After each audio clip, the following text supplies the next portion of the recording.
आ गई हूँ के कगरी हो गई। अब देखी दुल्हा अनहर होखे, लंगड़ होखे, बहिर होखे, करिया होखे, माता बहन लो भागी ना, लेकिन अगर दुआरिये पर नंगा हो जाता का दशा हुई।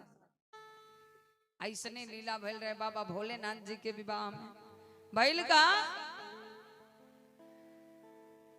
अब इंद्रदेव जब हटनी तो शंकर भगवान आईनी, आ जब शंकर भगवान आईनी तो इन्ने से यहाँ के आरती के थरिया घुमौनी बस सपो घूम गए, धक धक करे जा बैंड बाजा बाजत रहे, भूत प्रेत नाचत रहे।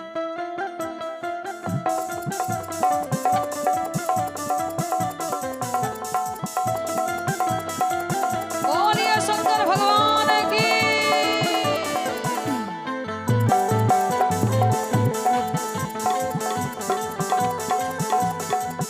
अब देखिए भूत प्रेत नाचत रहे तो शंकर भगवान की संग में विष्णु भगवान लागल बने का है तो वहां के संहतिया है।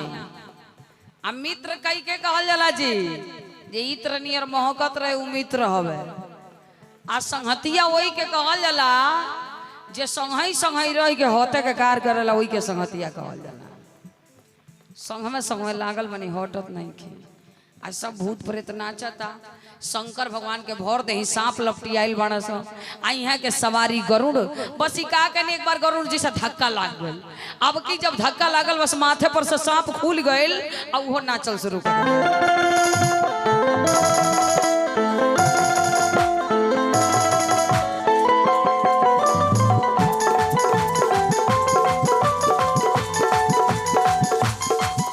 अब जब वो नाचे लगल बाबा निहारत तनी कि तनी अब्बो से यहाँ के मान जेती, ताकत तनी तनी कगरियाई उ कहे के तनी औरी धक्का लागल। अब की जब धक्का लागल बस गले में के सांप खुल गेल, वो नाचे लगल।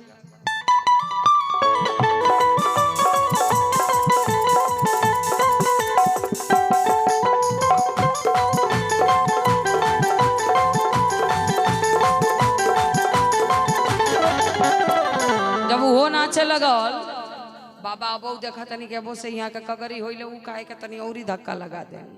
अब की जब धक्का लागल बस हाथे में के सांप खुल के वो नाचे लगल। बाबा कमर में के सांप पकड़ लेनी, कहनी तू मत खुलिए ना तो बड़ी बेइज्जती हो जाएगी। देखा तनी कि अब से विष्णु भगवान कगरी आइले उ काहे के किनारे हो। अभी नहीं यहाँ के सोचते बानी तो एक बार औरी धक्का लगा दे। अब की जब धक्का लागल बस कमर में के भी सांप खुल गए। आ जब खुल गए तो तुलसी बाबा लिखा तनी मानस में, भागे भवन पैठी अति त्रासा। जितना महिला लोग रहे सब भाग के किनार हो गए, हंसी हंसी सब भागे।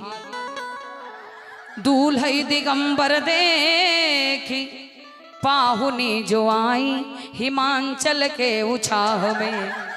माथे को गंगा हंसे, गले को भुजंगा हंसे, ऐसो ऐसो दंगा भयो नंगा के विवाह में। सब भागे लगल, ई भागे भवन पे ठियति त्रासा। गए महेश जहां जनवासा। बाबा भोलेनाथ जी कहा कहने कि सब बाराती बैंड बाजा बटोर के झोरी में धो ले। कहनी दादा ये घंटा और नाच दिए तो सारा ससुरारी के लोग सनकिए के मर जाए। बिटोर के धो लेनी पहुंचल बनी जहां बारात टिकल बा। विष्णु भगवान तो एकदम VIP AC वाला रूम में बैठल बनी। पहुंचनी यहाँ के खिसी अले तो सारा देवता लोग देख के कगरियाए लगल, किनारे हटे लगल। अब विष्णु भगवान धीरे से हटनी कि हम किनारे हो जाए तो ले कहनी रौरा मत जाइए, रौरा रुकी बड़ी जरूरी बात बा। अब तो बुझते रहनी कि हमार खैर नहीं के। कनी बताई का बात बा। आते ही बताई ई बाराती बनावे आवेला कि बिगाड़े आवेला? कनी बनावे आवेला। रौआ काहे कनी हम बाराती है ये सरकार तो रौरा हमार कौन कार बना देले बने। कनी हम तो बनौले ही बन का बनौला। हमार सास हमरा के देख के आरती के थरिया पटक लोटिया के जल पटक देने के ससुरारी में दिगंबर कर देनी। अरे वह कहते नहीं बना दे। विष्णु भगवान कहने की हे भोले बाबा, खाली रोरा कहीं के भोले ना सचहूं भोले हैं। ई जानी ले कि मैंने रानी का आरती के थरिया पटक देनी कनी का है। तो जब वहां के आरती के थरिया लेके आई नहीं, तो वहां के हाथ में छोटहन थाली में छोटा सा दीपक के लौ जरत रहे।